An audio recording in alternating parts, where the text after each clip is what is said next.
Hi friends, good morning friends. నేను carrot oil తయారు చేస్తున్నాను. మొత్తం కాళ్ళు చేతులు అన్నిటికీ రాసుకోవడానికి అన్నమాట. ఇది రాసుకునే కొద్దిగా చర్మం బాగుంటుంది అన్నమాట. ఒకసారి మీరు కూడా చూస్తే తెలుస్తుంది. నాకు చాలా ఇష్టం ఈ ఆయిల్. తయారు చేసుకుని ఉంచుకుంటాను. నేను ఇది తయారు చేస్తాను.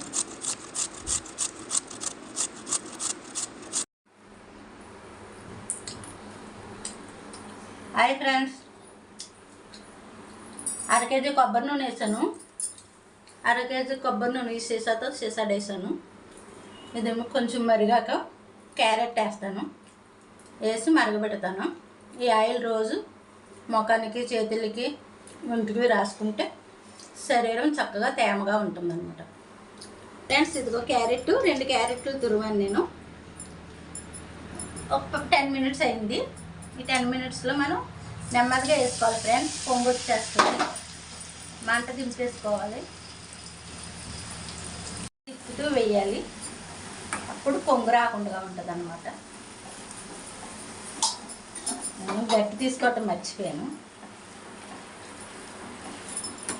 ఇలా అప్పుడు పొంగకుండా ఉంటుంది. గట్టితో తిప్పుతూ ఉండాలి ఫ్రెండ్స్. ఆయిల్ మొత్తం పూర్తయ్యే వరకు గట్టితో తిప్పుతూ సిమ్లో పెట్టి గట్టితో తిప్పుతూ ఉండాలి.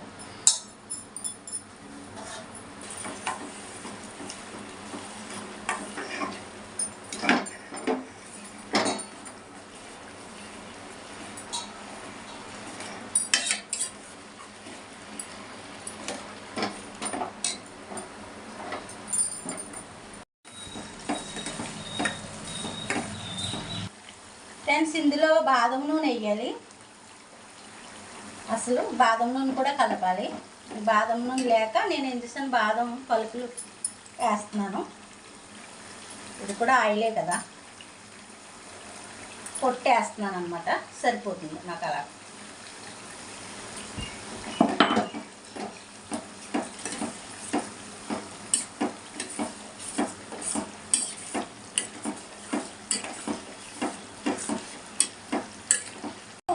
ఇంట్లో బాదం నూనె ఉందనుకుని వచ్చేసాను. బాదం నూనె 280 రూపాయలు ఉంటుంది. చిన్న సీసా, ఒరిజినల్ అనమాట. అందులో ఇంకేం కలపరు, ఒరిజినల్. అలా అది తెచ్చుకున్నాను. నేను 4 సార్లు ఆయిల్ కాసినప్పుడు వేసాను. సీసా వచ్చి ఒక 4 సార్లు ఆయిల్ కాసుకుని వేసుకోవడానికి పనికొస్తుంది అనమాట. సరిపోతుంది. ఒక సీసా తెచ్చుకుంటే మనం 4-5 సార్లు నూనె కాసుకోవచ్చు.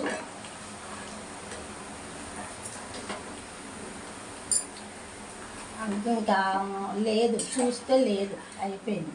అందుకే ఇంకా నేను బాదం పలుకులు చిరగొట్టేసాను. మీరు బాదం నూనె తెచ్చుకొని కలుపుకొని చేసుకోండి.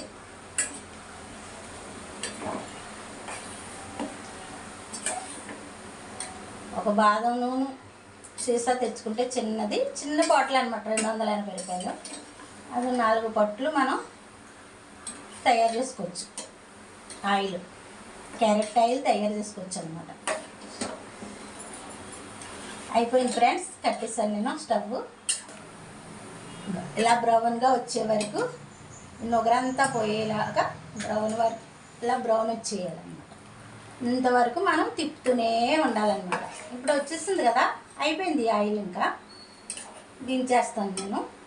చల్లారి పెట్టుకున్నాక అప్పుడు వడగడతాను అనమాట. చూపిస్తాను మీకు. గాజు సీసాలు వేసుకోవాలి ఫ్రెండ్స్. ఈ ఆయిల్ మామూలు ప్లాస్టిక్ సీసాలు వేయకూడదు, గాజు సీసాలే వేసుకోవాలి. వేసుకుని చక్కగా చీకటిగా ఉన్న ప్రదేశంలో భద్రపరచుకోవాలి ఆ సీసాని. మనం రోజు రాసుకోవటానికి ఒక చిన్న సీసాలు వేసేసుకుని ఈ ఆయిల్ మొత్తం ఉంటుంది కదా, ఆ సీసా చీకటిగా ఉండే దగ్గర పెట్టుకుంటే ఆయిల్ మంచిగా ప్రిపేర్ అవుతుంది అనమాట.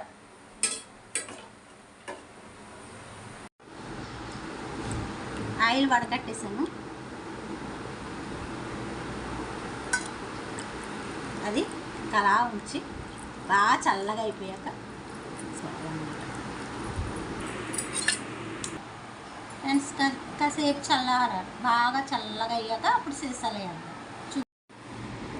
నేను ఇదిగో గాజు సీసా, ఇది గాజు సీసాలు వేసుకుంటున్నాను. గాజు సీసాలు వేసుకుంటేనే బాగుంటుంది ఫ్రెండ్స్.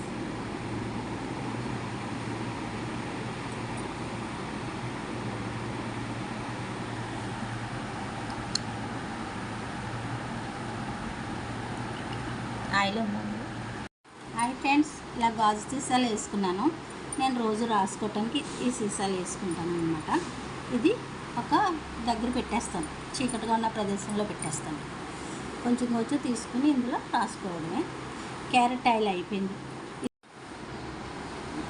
క్యారెట్ ఆయిల్ ఎందుకు పనికి వస్తుందంటే మొటిమలు రాకుండా, మొటిమలు వచ్చి మచ్చలు పడతాయి కదా, ఆ మచ్చలు పోవడానికి, స్మూత్గా ఉండడానికి, శరీరం స్మూత్గా ఉండడానికి, శరీరం చాలా కాంతివంతంగా ఉంటుంది. చాలా బాగుంటుంది ఫ్రెండ్స్. మీరు తయారు చేసుకుని రాసుకుని చూసిన తర్వాత ఎలా ఉందో నాకు చెప్పండి. అలాగే ఒక సబ్స్క్రైబ్ చేయండి, ఒక లైక్ ఇవ్వండి. మీ లైక్ నాకు ఎంతో సపోర్ట్ని ఇస్తుంది.